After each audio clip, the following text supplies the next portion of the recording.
Hello friend, welcome to my YouTube channel. आज हम लोग जो खान सर का रेलवे का जो special previous year practice set जो बुक निकाले हैं उसमें जो 11,000 प्लस क्वेश्चंस हैं और उसमें आपका जो बायोलॉजी चैप्टर है हम लोग साइंस को कवर अप कर रहे हैं, जिसमें हम लोग बायोलॉजी को आज स्टार्ट करने वाले हैं। और ये आपका बहुत ज़्यादा इंपॉर्टेंट बुक है। और अगर आपके पास इसका PDF अगर बुक है तो बहुत बढ़िया है, अगर PDF नहीं है तो आप कमेंट करके ज़रूर बताइएगा। तो मैं क्या करूँगा, एक टेलीग्राम चैनल बना दूंगा जिसमें इसका जो PDF है उससे प्रोवाइड कर दूंगा, जिससे कि आपको PDF से आसानी से पढ़ सकते हैं। और याद रखिएगा कि कोई भी अगर नया क्वेश्चन आपको मिले, मैं भी जितना क्वेश्चन मैं बताऊंगा कोई भी नया क्वेश्चन मिले तो उसका आप स्क्रीनशॉट जरूर ले लीजिएगा, ताकि आपको रिवीजन करने में दिक्कत नहीं होगी। तो चलिए शुरू करते हैं बिना किसी देरी के। तो पहला चैप्टर है आपका जीव विज्ञान की विभिन्न शाखाओं के बारे में, यानी जो जितने भी शाखाएं हैं, अलग अलग ब्रांच हैं, तो उनको हम लोग चलिए जानते हैं। देखिए आपका आंसर जो है वो यहाँ पर नीचे में आपका दिया गया है। तो आप सबके क्वेश्चंस के किनारे में आपका आंसर दिया हुआ है। तो फटाफट हम लोग को बुक को कंप्लीट करना है और नए क्वेश्चन का हम लोग को स्क्रीनशॉट कर लेना है, जिससे कि आपको मतलब रिवीजन करने में दिक्कत नहीं होगी। तो चलिए शुरू करते हैं। हेमेटोलॉजी का अध्ययन किससे संबंधित है? तो हेमेटोलॉजी जो है वो रक्त यानी ब्लड से संबंधित है। मॉर्फोलॉजी क्या कहलाता है, मतलब मॉर्फोलॉजी वो क्या है? तो जीव की आकृति, उनकी संरचना और विशिष्ट संरचनात्मक गुणों का अध्ययन को हम लोग मॉर्फोलॉजी कहते हैं। ठीक है, अगर आपको नहीं पता होगा ये तो आप स्क्रीनशॉट जरूर ले लीजिएगा, ताकि आपको रिवीजन करने में दिक्कत नहीं होगी। नेक्स्ट है निम्नलिखित में से किस में मनुष्य का अध्ययन होता है? तो मनुष्य का अध्ययन आपका एंथ्रोपोलॉजी होता है। एंथ्रोपोलॉजी जो है वो मनुष्य के अध्ययन से संबंधित है। जीव जो जंतु विज्ञान की किस शाखा में मानव जाति का समाज शास्त्र के अध्ययन से गहरा संबंध है? समाज शास्त्र से। तो ये भी याद रखिएगा कि जो एंथ्रोपोलॉजी है वो आपका समाज शास्त्र से, मनुष्य के मतलब कि देखिए इससे पहले भी था कि जो मनुष्य के अध्ययन भी आपका एंथ्रोपोलॉजी है, समाज शास्त्र जो मनुष्य का है, जंतु विज्ञान का, उसमें भी आपका इसी से संबंधित है। नेक्स्ट है निषेचन, विकास, विभाग और विभिन्नता के अध्ययन को क्या कहा जाता है, मतलब किस नाम से जाना गया है? तो उसे भ्रूण विज्ञान कहा गया है। उसे कौन सा विज्ञान कहा गया है? भ्रूण विज्ञान कहा गया है। नेक्स्ट है पौधे में बीमारियों का अध्ययन और वह तरीका जिससे पौधे विरोध करते हो या संक्रामक से मतलब सामना करते हैं, तो वो क्या कहलाते हैं? तो वो कहलाते हैं आपका फाइटोपैथोलॉजी। याद रखिएगा कि पौधे में बीमारियों का अध्ययन और वह तरीका जिससे पौधे विरोध करते हैं या संक्रमण से सामना करते हैं, वो क्या कहलाते हैं? आपका फाइटोपैथोलॉजी। जीवित चीज़ों पर मृदा के प्रभाव का अध्ययन।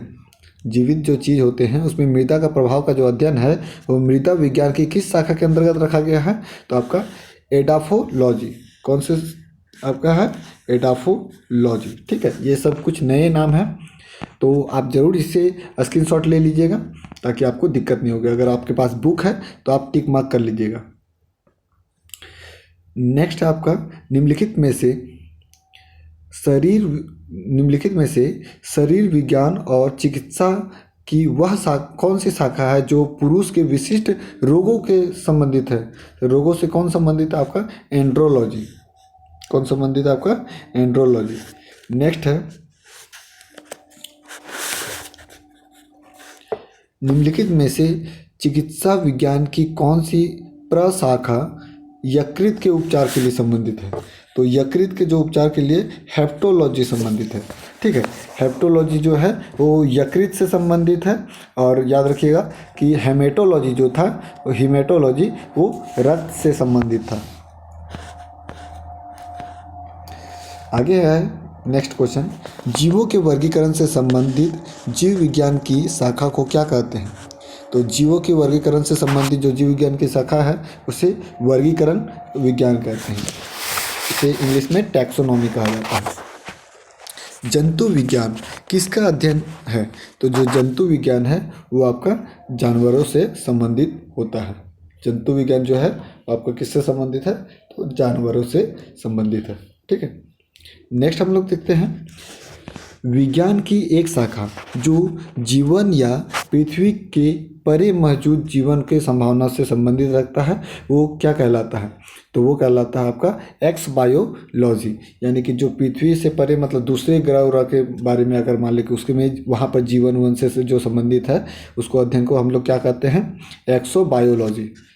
ठीक है, नेक्स्ट है तत्वों और मानव जैसी प्रजाति जैसे कि बंदर, वानर, वनमानुष आदि के व्यवहार का अध्ययन क्या कहलाता है, तो इसे कहते हैं आपका प्राइमोटोलॉजी। प्राइमोटोलॉजी जो है वो इससे संबंधित है। नेक्स्ट है निम्नलिखित में से कौन सा मकड़ियों का अध्ययन है, तो मकड़ी का जो अध्ययन कहलाता है आपका अर्कनालॉजी।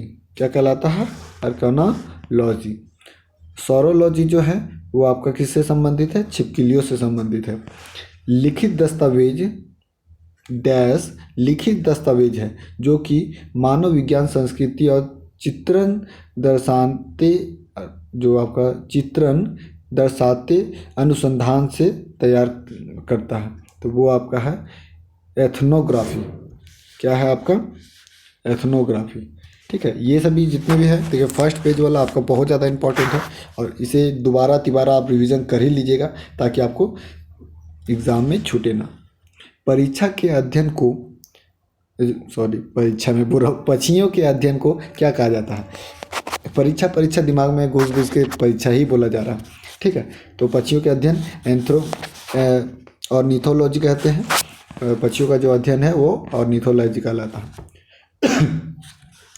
प्राचीन काल के जानवरों, पौधों एवं अन्य जीवों के संरक्षित अवशेषों या चिन्हों के अध्ययन का जो विज्ञान है वो क्या कहलाता है, वो कहलाता है आपका जीवाश्म विज्ञान। जो प्राचीन मतलब जानवर जो मरे हुए होते हैं उसका जो अवशेष होता है वो जीवाश्म विज्ञान, इसे हम लोग बोलते हैं पेलियोटोलॉजी। क्या कहते हैं आपका, पेलियोटोलॉजी। नेक्स्ट है पादप विज्ञान। किस मतलब कि उसका जो अध्ययन है वो किसके अंतर्गत आता है, आपका पौधे के अंतर्गत, यानी आपका फाइटोलॉजी जो है वो तो शैवालों का अध्ययन, वो बॉटनी आपका पौधे उधे से रिलेटेड आता है। ठीक है, पादप विज्ञान। चलिए आगे देखते हैं हम लोग आर्कोनोलॉजी।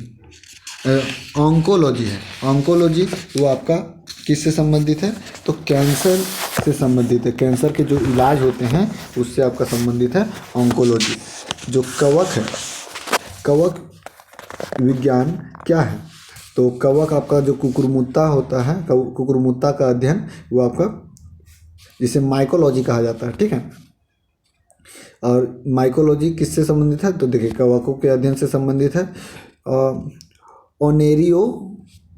ओनेरियोलॉजी है वो किसका संबंध है, मतलब किसका अध्ययन करता है, ओनेरियोलॉजी है वो आपका तो सपनों का अध्ययन क्या कहलाता है, ओनेरियोलॉजी।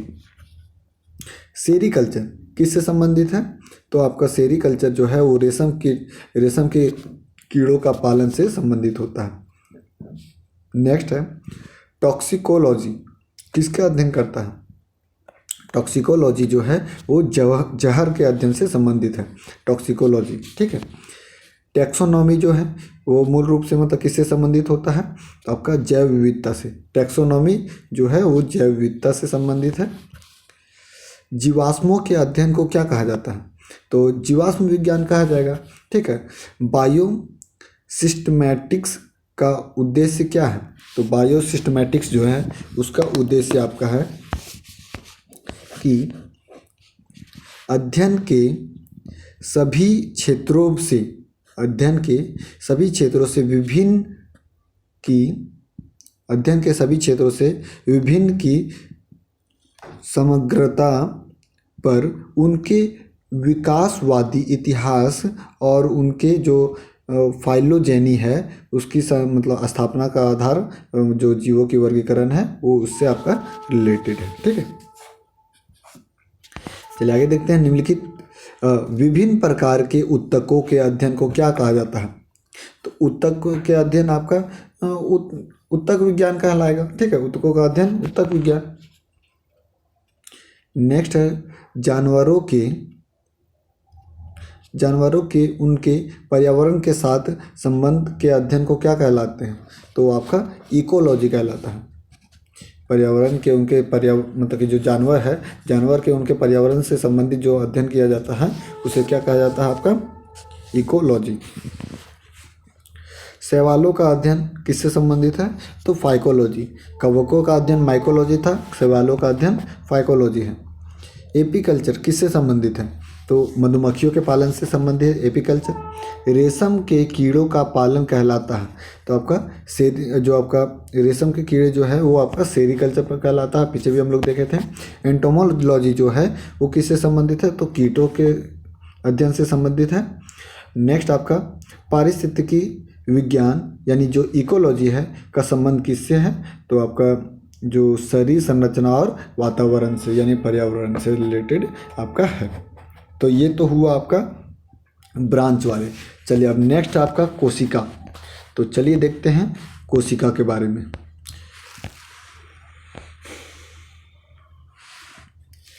तो पहला क्वेश्चन साहब का है, निम्नलिखित में से अर्धसूत्रण के लिए कौन सा कथन सत्य नहीं है? तो आपका अर्धसूत्रण के परिणाम स्वरूप जो आपका परिणामी कोषों में गुणसूत्र की जो संख्या है वो 2 गुना हो जाती है, बिल्कुल गलत है। जब अर्धसूत्री विभाजन होता है तो उसमें जो आपका गुणसूत्र है वो दुगनी मतलब हो जाती है, ये बिल्कुल गलत है। अर्धसूत्री 2 चरण में होता है, पहला सही है आपका। सी नंबर है कि अर्धसूत्रण के दौरान जनन कोशिका जो कोषों के जीन परिणामी कोषों के में मिश्रित हो जाते हैं, बिल्कुल सही बात है। तभी ना मतलब कि देखिए जो आपका अर्धसूत्री विभाजन है वो जनन में काम करता है। तो जनन में आपका क्या होता है कि जो जीनों का विभाजन मतलब कि मिश्रण हो जाता है। और जनन ग्रंथि जो है में अर्धसूत्री युग्मक के उत्पादन के लिए होता है, बिल्कुल सही बात है, वो युग्मक के उत्पादन के लिए होता है। ठीक है, पहला क्वेश्चन। आपका दूसरा क्वेश्चन हो गया कि किस कोशिकांग यानी कोशिका के अंग को कोशिका का मास्टर ग्रंथि कहते हैं? तो आपका जो नाभिक है, कोशिका का जो नाभिक होता है उसे उसके मास्टर मतलब कि कहते हैं, सबका मेन नाभिक ही होता है, वही पूरा कंट्रोल करता है। उसी के अंदर आपका डीएनए आरएनए और आपका ये सभी जीन यही सब होता है। ठीक है, नेक्स्ट है किसी कोशिका में मौजूद सबसे बड़ा कोशिकांग क्या है? तो सबसे बड़ा जो कोशिकांग है वो है आपका नाभिक। सबसे बड़ा कोशिकांग क्या है? तो वो नाभिक होता है। नेक्स्ट देखते हैं, निम्नलिखित में से किस कोशिकांगों को कोशिका का प्रोटीन कारखाना कहा जाता है? तो आपका राइबोसोम, इसी में आपका प्रोटीन बनता है। देखिए जो आपका एंडोप्लाज्मिक रेटिकुलम होता है, ठीक है, अंतर्द्रव्य जालिका, वो आपका स्मूथ और एक रफ होता है। तो जो रफ वाला होता है यानी खुरदरी अंतर्द्रव्य जालिका जो होती है वो रफ होता है, वो उसमें राइबोसोम के छोटे छोटे दाने होते हैं और वही राइबोसोम है जो प्रोटीन का निर्माण करता है। नेक्स्ट है, निम्नलिखित में से कौन सा कोशिकांग केवल पशु कोशिका में पाया जाता है? तो जो आपका लाइसोसोम है वो आपका सिर्फ पशु कोशिका में पाया जाता है, जिसे आत्महत्या की थैली भी बोलते हैं। जीवन की मूलभूत इकाई क्या है? तो कोशिका है। शरीर में लगी चोट को मरम्मत को मतलब कि ठीक करने के लिए जो विभाजन होता है उसे कौन सा विभाजन कहते हैं? तो समसूत्री विभाजन होता है। केवल समसूत्री में आपका वो ठीक हो जाता है। एक पशु के शरीर की सबसे बड़ी जो कोशिका है इनमें से कौन है? तो आपका जो न्यूरॉन है, न्यूरॉन वो आपका क्या है? सबसे बड़ी कोशिका होती है। नेक्स्ट है, निम्नलिखित में से कौन सा एक कोशिका का सबसे अधिक मात्रा में होने वाला अणु है? तो आपका जो कोशिका में सबसे ज़्यादा तो जल ही पाया जाता है। ठीक है, इसमें जीव द्रव होता है, आपका कोशिका द्रव होता है, केंद्रक द्रव, ये सभी होता है। कोशिका सिद्धांत निम्नलिखित में से किस पर लागू नहीं होता है? तो जो वायरस है, वायरस उस पर कोशिका सिद्धांत पे लागू नहीं होता है। निम्न में से सुमेलित करना है। तो पहला का आपका जो लाइसोसोम है उसे आत्महत्या की थैली कहते हैं, ऑप्शन नंबर सी। डीएनए जो है उसे गुणसूत्र है, और जो माइटोकॉन्ड्रिया है वो आपका ए यानी power house, cell of power house कहते हैं उसे। नेक्स्ट है कोशिका प्रक्रियात्मक, जिसे फंक्शनल बोलते हैं, क्रियाओं का कंट्रोल कौन करता है? तो इसका कौन कंट्रोल करता है? केंद्रक, यानी जो मेन रहेगा वही ना कंट्रोल करेगा। सूत्री विभाजन के चरण का नाम बताएं जिसके दौरान विभाजन सेल गुणसूत्र मध्य एक रेखा पर स्थित होता है। तो देखिए, अगर यही चीज़ आपको नहीं पता है कि वो जो समसूत्र विभाजन में मतलब कितने स्टेप में होता है, जैसे एनाफेज, मेटाफेज, टेराफेज, आपका टेलोफेज, मेटाफेज, एनाफेज, प्रोफेज, तो ये सभी को हम लोग पार्ट बाय पार्ट कैसे कैसे होता है उसे अगर आपको जानना है आप हमें ज़रूर कमेंट कीजिएगा। तो क्या करूँगा कि उसका भी एक वीडियो छोटा सा मैं बना दूँगा, ठीक है, ताकि आपको दिक्कत ना हो। तो जो मेटाफेज है उसमें क्या होता है, एक रेखा स्थित हो जाता है गुणसूत्र के बीच। नेक्स्ट है पौधे में पाए जाने वाला जो नीला, बैगनी और लाल फ्लेवोनाइट वर्णक जो है किसकी उपस्थिति के कारण होता है? तो ये होता है आपका एंथ्रोसाइनिन के कारण। किसकी उपस्थिति के कारण होता है? तो एंथ्रोसाइनिन के कारण।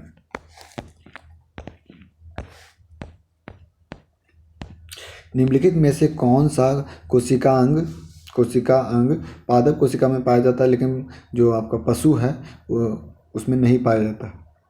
तो जो आपका क्लोरोप्लास्ट है, वो जो क्लोरोप्लास्ट जो प्रकाश संश्लेषण करता है, तो हम लोग तो प्रकाश संश्लेषण करते हैं नहीं, तो यानी कि क्लोरोप्लास्ट हम लोग में नहीं होता।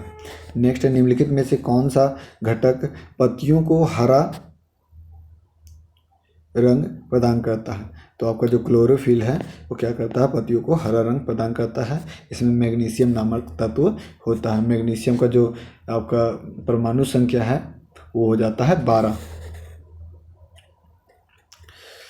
पौधे में कोशिका भित्ति का निर्माण करने वाले जटिल कार्बोहाइड्रेट को क्या कहा जाता है? तो उसे कहा जाता है आपका सेल्यूलोज। पौधे में कोशिका भित्ति जो होती है उसका निर्माण किसका होता है? तो सेल्यूलोज का बना होता है। सेलुलर और मॉलिक्यूलर जीव विज्ञान का केंद्र स्थित है। सेलुलर और जो मॉलिक्यूलर है वो कहाँ पर है? तो वो आपका हैदराबाद में। कहाँ पर है? हैदराबाद में सेलुलर और molecular. Centre for DNA fingerprint and diagnostic अवस्थित है। तो ये आपका जो सेंटर ऑफ जो डीएनए फिंगरप्रिंट कहाँ पर स्थित है? तो ये आपका है हैदराबाद में ही ये भी है। जंतु विज्ञान, पादप विज्ञान, ये दोनों में भिन्नता क्या क्या है?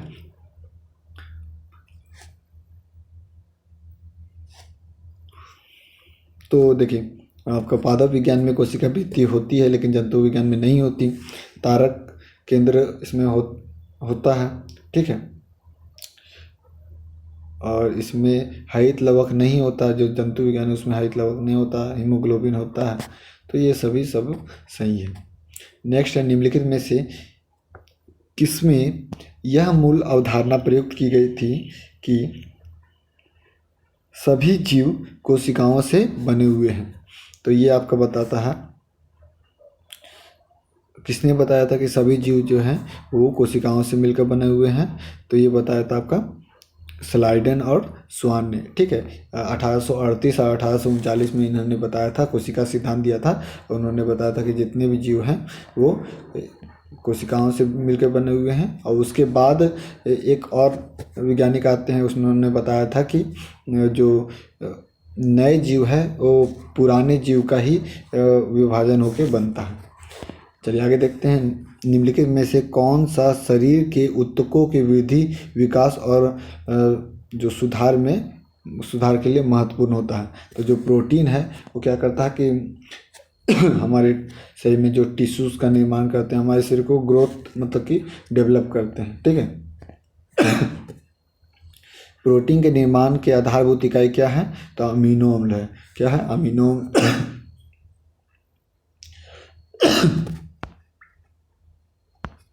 नेक्स्ट आपका, प्रोटीन बनाने के लिए अमीनो अम्ल आवश्यकता होती है, तो कितना होता है आपका? तो सी यानी कि 20 अमीनो अम्ल की आवश्यकता होती है एक प्रोटीन बनाने के लिए, जिसमें से 10 हमारे बॉडी में पहले से मौजूद होते हैं और 10 हम लोग को बाहरी मतलब खाने होने से लेना पड़ता है। अमीनो अम्ल मिलते हैं किसमें? प्रोटीन में। आनुवांशिकी उत्परिवर्तन इनमें होता है, तो आपका जो क्रोमोसोम है उसमें क्या होता है? आनुवांशिकी उत्परिवर्तन होता है। नेक्स्ट आपका है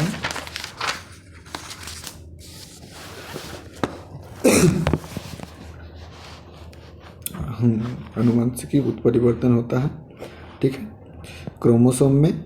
नेक्स्ट है जीन परिवर्तन किस में होता है? तो जीन परिवर्तन जो है आपका डीएनए में होता है, ठीक है।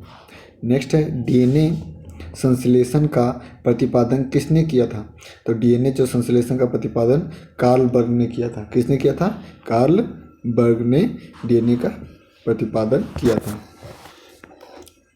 आगे हम लोग देखते हैं, तो मानव शरीर में क्रोमोसोम की संख्या होती है, तो जो मानव शरीर होता है उसमें कितने क्रोमोसोम होते हैं? तो आपका 23 जोड़ा क्रोमोसोम होता है, यानी ऑप्शन नंबर ए 23 जोड़ा यानी कि 46 उसमें क्रोमोसोम मानव शरीर में होते हैं। नेक्स्ट है निम्नलिखित मतलब किसके द्वारा आनुवांशिकी के विज्ञान को आनुवांशिकी कहा गया है? तो ये आपका डब्ल्यू वाटसन जो है, वेटसन, उसके द्वारा आनुवांशिकी की खोज की गई थी, तो इसे इसलिए कहा जाता है। आरएनए का मुख्य स्रोत मतलब कार्य क्या है? तो आरएनए का मुख्य कार्य होता है प्रोटीन संश्लेषण में सहायता करना। नेक्स्ट है राइबोसोम का मुख्य कार्य क्या है? तो प्रोटीन का संश्लेषण करना। आत्महत्या की थैली लाइसोसोम को कहा जाता है। निम्नलिखित में से हरगोविंद खुराना को किस आविष्कार के लिए मतलब उसे सम्मानित किया गया था? तो आपका जो प्रोटीन का संश्लेषण के लिए आपका उसके खोज के लिए मतलब आविष्कार के लिए उसको अवार्ड दिया गया था हरगोविंद खुराना को। सजीव की क्या पहचान है? तो श्वसन, रक्त संचरण, प्रजनन, ये सभी हैं इनके गुण। नेक्स्ट है वनस्पति कोशिका तथा प्राणी कोशिका का अंतर किसकी उपस्थिति के से स्पष्ट होता है? तो जो कोशिका भित्ति है वो आपका जंतु कोशिका में नहीं होता, लेकिन पादप कोशिका में होता है, इसलिए इसी से अंतर स्पष्ट हो जाता है। एक कोशिका जो साइटोप्लाज्म जिस झिल्ली से जुड़ी रहती है वह क्या कहलाता है? तो वो कहलाता है आपका प्लाज्मा झिल्ली। जो साइटोप्लाज्म किससे जुड़ी होती है? आपका प्लाज्मा झिल्ली से जुड़ी होती है। कोशिका के 4 अवयवों में उन कोशिकाओं को पहचानिए जो पौधे की कोशिकाओं में पाया जाता है। तो आपका पौधों की कोशिकाओं में लवक पाया जाता है, क्योंकि इसमें आपका देखिए 3 प्रकार के लवक होते हैं, एक वर्णिल लवक, एक अवर्णिल लवक, एक आपका नहीं वर्णिल लवक 2 ही होते हैं, अवर्णिल लवक, अवर्णिल लवक, ठीक है। एक होता है हरित लवक शायद, तो देखना होगा, ठीक है, फिर से रिवीजन हम लोग कर लेंगे। नेक्स्ट है कोशिका गतिविधियाँ नियंत्रण की जाती है। जो कोशिकाओं का जो गतिविधि है उसको नियंत्रण कौन करता है? तो जो न्यूक्लियस द्वारा यानी कि केंद्रक के द्वारा उसको कंट्रोल किया जाता है। चलिए नेक्स्ट आपका तीसरा चैप्टर है कोशिका मतलब ऊतक यानी टिश्यू। तो चलिए स्टार्टिंग करते हैं आपको टिश्यू से। तो आपका पहला क्वेश्चन जो है वह है ऊतक क्या है, यानी टिश्यू जो है वो क्या है? तो ऑप्शन नंबर डी, वे कोशिकाएं जो मूल रूप से दिखने और कार्य करने में एक समान होते हैं वो क्या कहलाते हैं? कोशिका मतलब कि ऊतक कहलाते हैं। नेक्स्ट है उन कोशिकाओं के समूह को जिनकी उत्पत्ति और संरचना समान होती है और जो एक विशिष्ट कार्य करने के लिए विशेषज्ञ होते हैं। उदाहरण के लिए शरीर में मांसपेशियों की कोशिकाएं उन मांसपेशियों को बनाती हैं जो शरीर की गति से संबंधित है। तो ये सभी जो हैं वो क्या कहलाते हैं? तो वो कहलाता है आपका ऊतक, टिश्यू। रक्त क्या है? तो रक्त जो है वो क्या है? तो ये आपका एक संयोजी ऊतक है। ब्लड जो है वो कौन सा ऊतक है आपका? एक संयोजी ऊतक है। मुंह के परत डैश से बनी होती है। मुंह का जो परत होता है वो किससे बना होता है? तो पपड़ीदार उपकला से। किससे बना होता है? पपड़ीदार जो उपकला होती है उससे आपका मुंह बना होता है। इम्पॉर्टेंट है, टिक कर लीजिएगा। नेक्स्ट है हमारे शरीर में, देखिए इसमें चारों दिए गए हैं। आपका जो घनाकार उपकला, आपका पपड़ीदार उपकला, स्तंभाकार उपकला, किससे कौन सा क्या काम है, सबका कहाँ कहाँ होता है, अगर ये भी आपको जानना है तो आप हमें कमेंट ज़रूर कीजिएगा, मैं इसे ज़रूर बताऊंगा। हमारे शरीर में कई अंग हैं, निम्नलिखित में से कौन सा अंग सबसे बड़ा है? तो जो आपका त्वचा है, चमड़ी, वो सबसे बड़ा है। त्वचा के नीचे और आंतरिक अंगों के बीच डैश ऊतक बनता है, तो जो वसा ऊतक ही बनता है।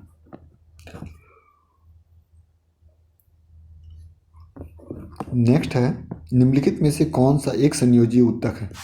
तो जो आपका हड्डी है वो क्या एक संयोजी ऊतक है। रक्त भी आपका एक संयोजी ऊतक था, हड्डी भी क्या है? एक संयोजी ऊतक है। स्ट्रेटिफाइड, जो स्ट्रेटिफाइड है वो आपका स्क्वेमस एपिथेलियम किस में मौजूद है? तो ये आपका मौजूद होता है त्वचा में। किसमें मौजूद होता है? त्वचा में। ये मुझे नया टाइप से लगा, आप जरूर स्क्रीनशॉट ले लीजिएगा। मैंने तो टिक कर लिया है, जिसके पास बुक है वो आसानी से टिक कर ले। अगर मान लीजिए बुक नहीं है तो हमारे वीडियो का स्क्रीनशॉट ले लें, और इसका पीडीएफ चाहिए तो आप हमें कमेंट करके ज़रूर बताइएगा। मैं टेलीग्राम का एक मतलब बना दूंगा टेलीग्राम चैनल, और उसमें इसका जो बुक है उसका पीडीएफ मैं अपलोड कर दूंगा और चैनल में उसका लिंक दे दूंगा। ठीक है, अगर आप कमेंट कीजिएगा तभी मैं अगले वीडियो में मैं इसका मतलब कि आपका पीडीएफ दूंगा। नहीं तो अगर मान लीजिए कमेंट नहीं कीजिएगा तो मुझे लगेगा कि शायद आपके पास बुक होगी, तो फिर कोई दिक्कत नहीं। नेक्स्ट है डैश ऊतक में मैट्रिक्स होते हैं और कोशिकाएं जो है वो मैट्रिक्स में संघनित होते हैं। ठीक है, तो वो आपका जो संयोजी ऊतक है में मैट्रिक्स होते हैं। देखिए मैट्रिक्स क्या होता है? एक ऐसा मतलब कि गड्ढा जिसमें मतलब कि जैसे दांत है, दांत को अगर कबाड़िएगा तो देखिएगा कि अंदर में क्या होता है? एक गड्ढा टाइप से होता है जिसमें दांत लगा हुआ रहता है, तो उसे ही मैट्रिक्स बोलते हैं। तो वो आपका जो संयोजी ऊतक है उसी में वो आपका मैट्रिक्स रहता है। हर जगह का देखिए, जांग उंग का भी, सब हड्डी उड्डी में देखिएगा कि उसमें एक हर हड्डी को जोड़ने के लिए एक गड्ढा टाइप से रहता है, उसी को मैट्रिक्स कहते हैं। पेशी ऊतक कितने प्रकार के होते हैं? तो जो पेशी ऊतक है वो कितने? 3 प्रकार के होते हैं। मानव शरीर की त्वचा का सबसे जो बाहर वाला परत है वो कहलाता है, तो जो सबसे बाहर वाला परत है उसे एपिडर्मिस कहते हैं। नेक्स्ट है जो पादप वाला भी बाहर वाला जो हिस्सा होता है उसे भी एपिडर्मिस कहते हैं। उसमें फिर आपका स्टोमेटा होता है, जो रंध्र में छिद्र होता है। ठीक है, नेक्स्ट है निम्नलिखित में से संयोजी ऊतक नहीं है। तो कौन जो है वो आपका संयोजी ऊतक नहीं है? तो जो तंत्रिका कोशिका है, तंत्रिका जो कोशिका है वो क्या है? एक संयोजी ऊतक नहीं है। नेक्स्ट है आपका स्क्वेमस एपिथेलियम।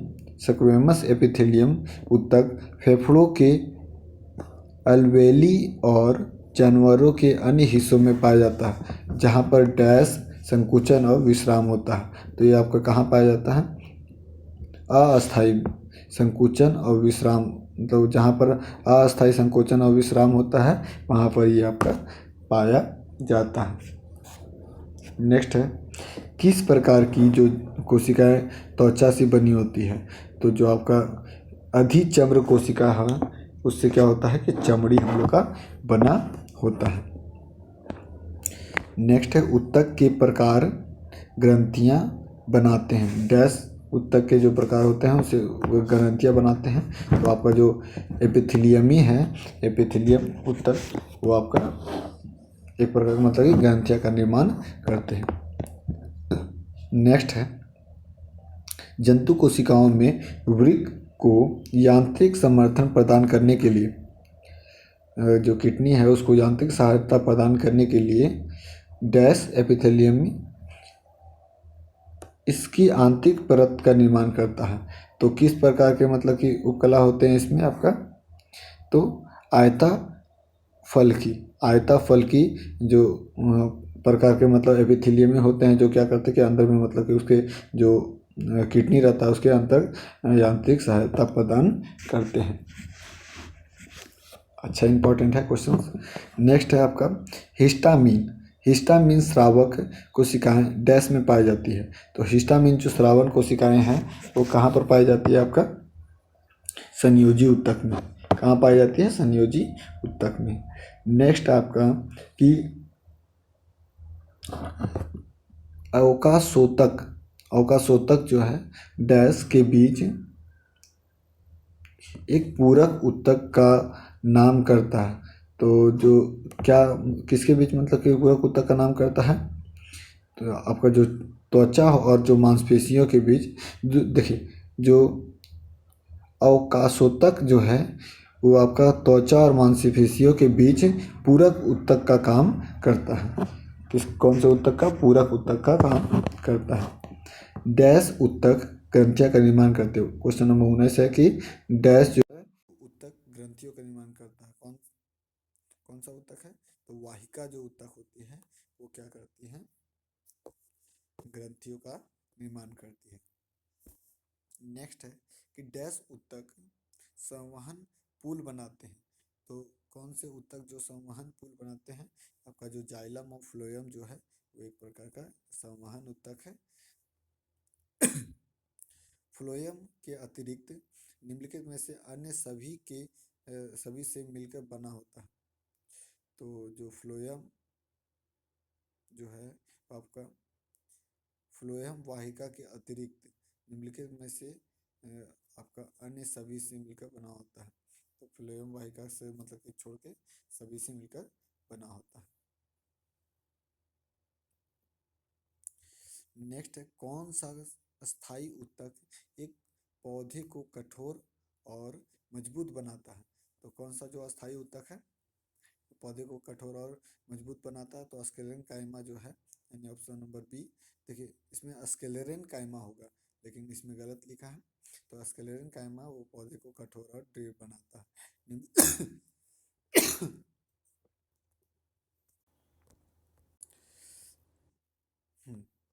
नेक्स्ट है आपका, निम्नलिखित में से कौन सा पौधे के जो बाह्य त्वचा का कार्य नहीं करता है? मतलब बाह्य त्वचा का कार्य नहीं है। तो वो आपका जो प्रकाश संश्लेषण करना, वो क्या है कि पौधे के जो बाहर वाले जो त्वचा होते हैं उसका कार्य नहीं है। नेक्स्ट है, अस्थायी ऊतकों के निर्माण के लिए अस्थायी संरचना, आकार और क्रिया अपनाने की क्रिया को क्या कहा जाता है? तो उसे कहा जाता है विभेदन। क्या कहा जाता है? विभेदन। नेक्स्ट है, डैश ऊतक में कोशिकाएं जीवित लंबी और कोनों पर अनियमित रूप से मोटी होती है। तो इसमें आपका जो कॉलिन काइमा है उसमें क्या होता है? कॉलिन काइमा ऊतक में कोशिकाएं जो है वो जीवित लंबी और कोनों पे अनियमित रूप से मोटी होती है। ये जो कॉलिन काइमा है वो आपका लचीला बनाने में भी मदद करता है।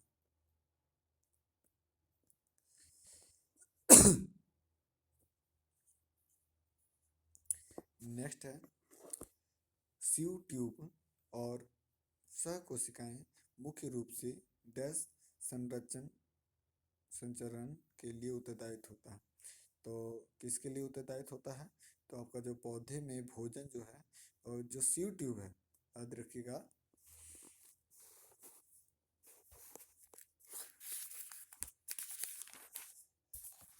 जो सीव ट्यूब है और सहकोशिकाएं मुख्य रूप से संचरण के लिए उत्तरदायित्व होता है। वो आपका भोज्य मतलब पौधे में भोजन के लिए उत्तरदायित्व होता है। डैश के जमाव के कारण दृढ़ ऊतक की कोशिकाएं भित्तियां मोटी हो जाती है। तो आपका जो लिग्निन के कारण, याद रखिएगा, लिग्निन के जमाव के कारण क्या होता है? कोशिका भित्ति मोटी हो जाती है। निम्नलिखित में से कौन सी विकल्प तने और जड़ों के शीर्ष पर पाया जाता है? तो आपका शीर्ष विभोज्य ऊतक जो है वो तनों के जड़ मतलब कि जो आपका शीर्ष पे पाया जाता है। नेक्स्ट है डैश के कारण स्क्लेरेंकाइमा कोशिकाओं की दीवार मोटी होती है। जो आपका लिग्निन है, लिग्निन के कारण क्या हो जाता है कि तो आपका दीवार उसका जो स्क्लेरेंकाइमा के जो कोशिकाएं हैं उसकी जो दीवार होती है वो मोटी हो जाती है।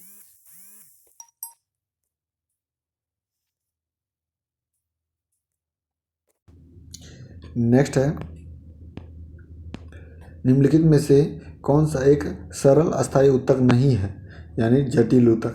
आपका जो जाइलम है, जाइलम और फ्लोएम क्या होता है? एक जटिल ऊतक होता है। कोलेनकाइमा, स्क्लेरेनकाइमा और पेरेन्काइमा ये सभी क्या होते हैं? अस्थायी ऊतक होते हैं। नेक्स्ट है पौधे का कौन सा हिस्सा पानी और खनिज के परिवहन के लिए सक्षम होता है? जो जाइलम जो है वो पानी और खनिज के लिए सक्षम होता है। निम्नलिखित में से कौन सा ऊतक मुख्य रूप से मृत कोशिकाओं से बना होता है? तो मरा हुआ जो कोशिका है उससे मिलकर बना होता है आपका जाइलम। जाइलम जो है आपका मृत कोशिकाओं से मिलकर बना होता है। नेक्स्ट निम्नलिखित में से कौन से ऊतक अंतरकोशिकीय क्षेत्र बड़ा होता है? तो आपका जो पेरेन्काइमा है, पेरेन्काइमा इसमें क्या होता है कि जो अंतरकोशिकीय क्षेत्र क्या होता है? बड़ा होता है। नेक्स्ट है कि डैश ऊतक एकमात्र पादप ऊतक है। कौन सा ऊतक जो एकमात्र पादप ऊतक है जो कोशिका विभाजन द्वारा नई कोशिकाओं का उत्पादन करता है? तो ये आपका है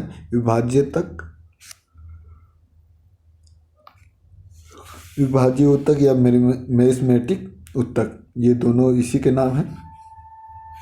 याद रखिएगा, मेरिस्मेटिक ऊतक या फिर विभाज्य ऊतक जो है वो कोशिका विभाजन के द्वारा नई कोशिकाओं को उत्पादन करता है। नेक्स्ट है पौधे के तने में छल्ले के रूप पाई जाने वाली आकृति। पौधे के जो तना है उसके छल्ले के रूप में पाई जाने वाली जो आकृति है, जो उनकी वृद्धि होती है, में निम्न में से ऊतक पाए जाते हैं। इसमें कौन सा ऊतक पाया जाता है? आपका लेटरल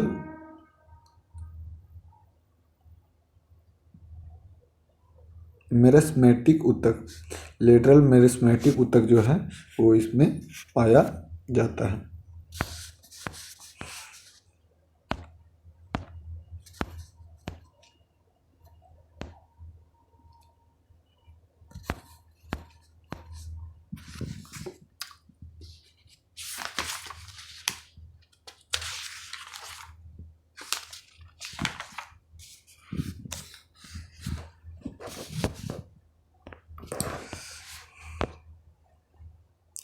चलिए आगे देखते हैं हम लोग कि डैश ऊतक कोशिकाएं अलग अलग प्रकार के अस्थायी ऊतक बनाने के लिए पृथक होती है।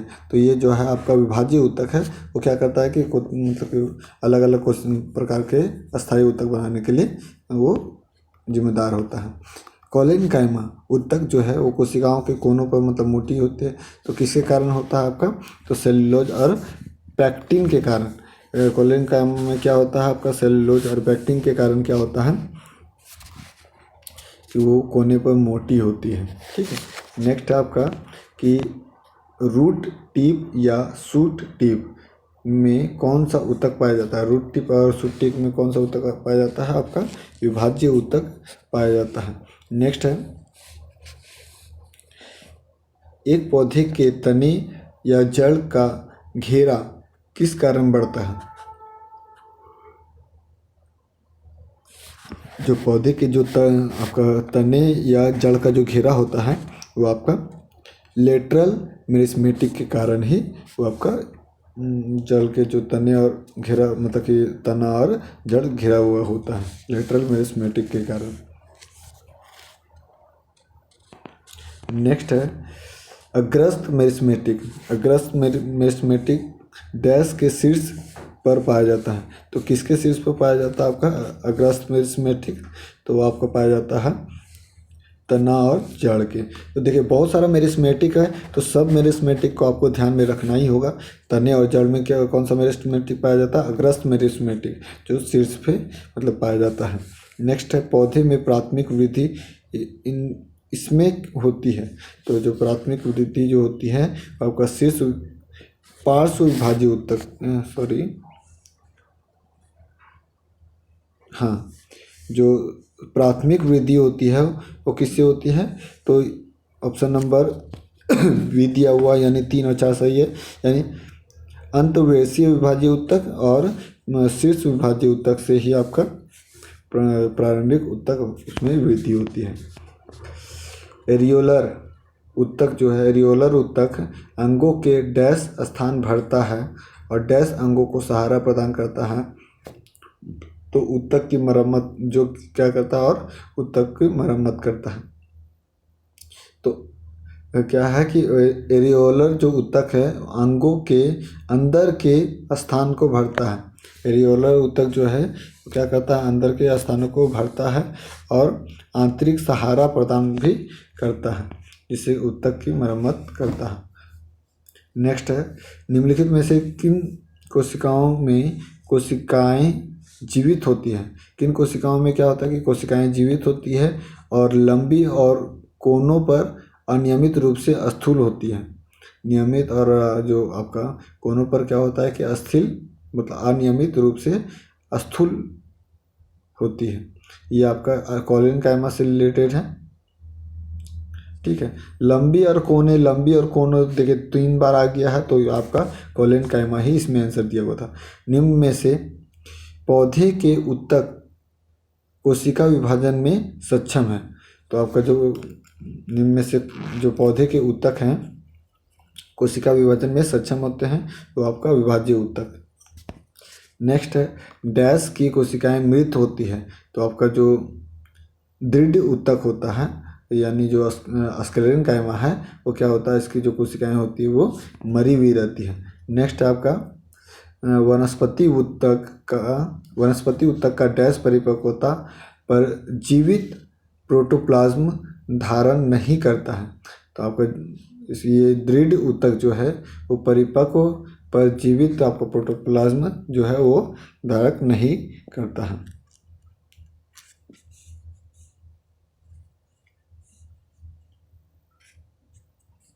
तो ऑप्शन नंबर सी आपका सही है।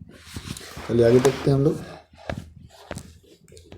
अंतर्वेशी जो कुछ विभाज्य ऊतक है वो पाए जाते हैं।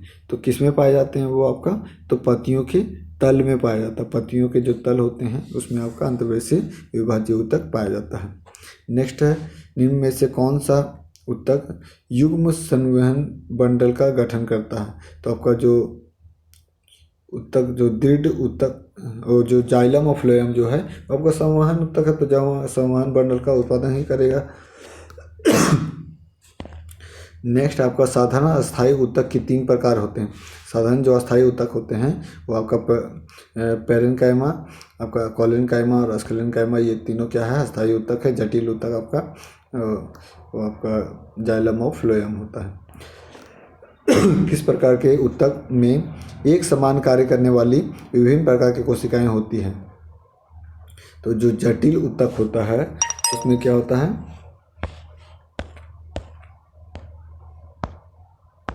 इसमें क्या होता है कि आपका एक प्रकार के मतलब कि एक समान कार्य करने वाली विभिन्न प्रकार की कोशिकाएं होती है। पादप कोशिका भित्ति किससे बनी होती है?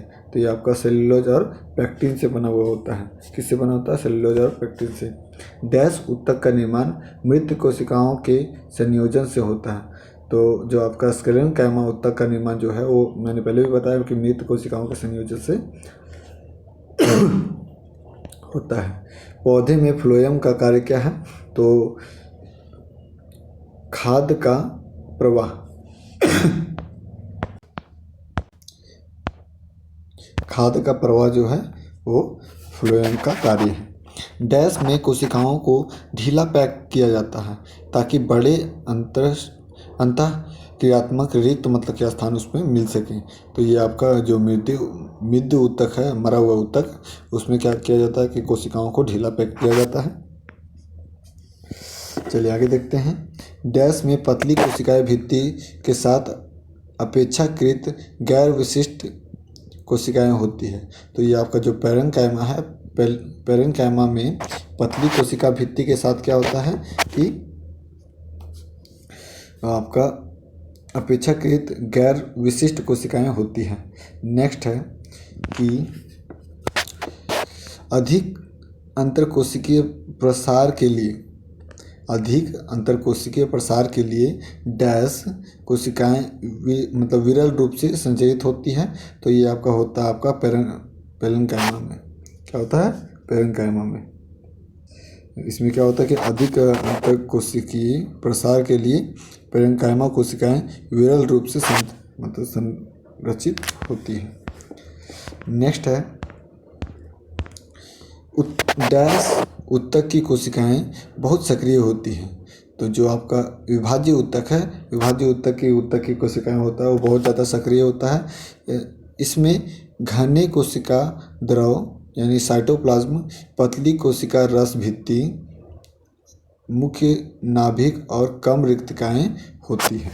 ठीक है, तो ये आपका विभाज्य उत्तक में ये सभी मेरिस्टेमेटिक जैसे बोलते हैं, इसमें ये सभी खासियत होते हैं। नेक्स्ट है विभिन्न प्रकार के जो अस्थायी उत्तक का निर्माण के लिए डैश उत्तक का कोशिकाओं को अलग किया जाता है। तो कौन से उत्तक को? आपका जो मेरिस्टेमेटिक उत्तक है यानी जो विभाज्य उत्तक है उसे अलग किया जाता है। पादप उत्तक मुख्यतः दो प्रकार के होते हैं। पादप उत्तक जो हैं मुख्यतः कितने प्रकार के होते हैं? दो प्रकार के, एक विभाज्य उत्तक, एक अस्थायी उत्तक। एक विभाज्य उत्तक होता है, एक अस्थायी उत्तक। जब विभाज्य होना बंद हो जाता है तो वो अस्थायी उत्तक बन जाता है। नेक्स्ट है डैश एक जटिल अस्थायी उत्तक है। तो जो आपका फ्लोएम है वो आपका जाइलम और फ्लोएम क्या है? एक जटिल अस्थायी उत्तक है। नेक्स्ट है नारियल के छाल का जो निर्माण होता है वो आपका स्क्लेरेंकाइमा यानी ऑप्शन नंबर डी से सही होगा। निम्नलिखित में से कौन जाइलम का प्रकार नहीं है? तो आपका जो सीव ट्यूब जो है वो क्या है? एक जाइलम का प्रकार नहीं है। तो कौन है? तो ट्रैकिड्स, नालिकाएं और जाइलम फाइबर्स जो है वो जाइलम की प्रकार हैं। पौधों का लचीलापन जो है आपका कॉलेनकाइमा के कारण होता है। दृढ़ उत्तक किससे बनी होती है? तो आपका निर्जीव जो कोशिकाएं होती है उससे बनी होती है। रेगिस्तानी जो पौधे होते हैं उसके बाहर में एपिडर्मिस में क्या होता है कि एक मोटी मतलब कि मोम जैसी परत होती है, उसे क्या कहते हैं? तो क्यूटीन कहते हैं। उसे क्या कहते हैं? क्यूटीन। वृक्षों में सामग्री के परिवहन उत्तक को क्या कहा जाता है? तो इसे संवहन उत्तक कहा जाता है। एक वृक्ष की बाहरी जो संरचित परत होती है, एक वृक्ष की जो बाहरी संरक्षित परत होती है वो होती है आपका वल्कल। चलिए नेक्स्ट देखते हैं। एक्वारेजिया में अम्लों का जो अनुपात है वो कितना होता है? तो 3 और 1 के अनुपात में एक्वारेजिया का अनुपात होता है। उत्तक का अध्ययन क्या कहलाता है? तो उत्तक का जो अध्ययन है वो आपका उत्तकों का मतलब उत्तक विज्ञान जो है किसका अध्ययन करता है? तो उत्तकों का अध्ययन करेगा। आपका लास्ट है 70 नंबर क्वेश्चन। उत्तक है एक तो ऊतक क्या है एक, तो एक समान कोशिकाओं का समूह है। ये हुआ आपका आखिरी क्वेश्चन, जो कि देखिए 3 चैप्टर मैंने कंप्लीट कर दिया है। तो नेक्स्ट आपका चौथा चैप्टर आएगा। तो मेरा बैटरी भी चार्ज ख़त्म हो गया है, तो मैं यहीं तक वीडियो को आपको समाप्त करता हूँ। अगर मेरे चैनल को आपने सब्सक्राइब नहीं किया तो सब्सक्राइब कर दीजिए, ताकि मैं जैसे ही अगला वीडियो डालूँ उसका नोटिफिकेशन आपके पास सबसे पहले आ जाए, ताकि आप वीडियो को देख पाएँ। नहीं तो होता क्या है कि अभी मेरा चैनल न्यू है तो आपके पास वीडियो पहुंच नहीं पाएगी, जिस कारण से क्या होगा कि आप वीडियो को नहीं देख पाइएगा और बुक को ख़त्म नहीं कर पाइएगा। अब मैं कोशिश करूँगा कि जितना कम से कम समय में इस बुक को ख़त्म कर दें, क्योंकि और भी बहुत कुछ पढ़ना है। चलिए मिलते हैं नेक्स्ट वीडियो में। धन्यवाद।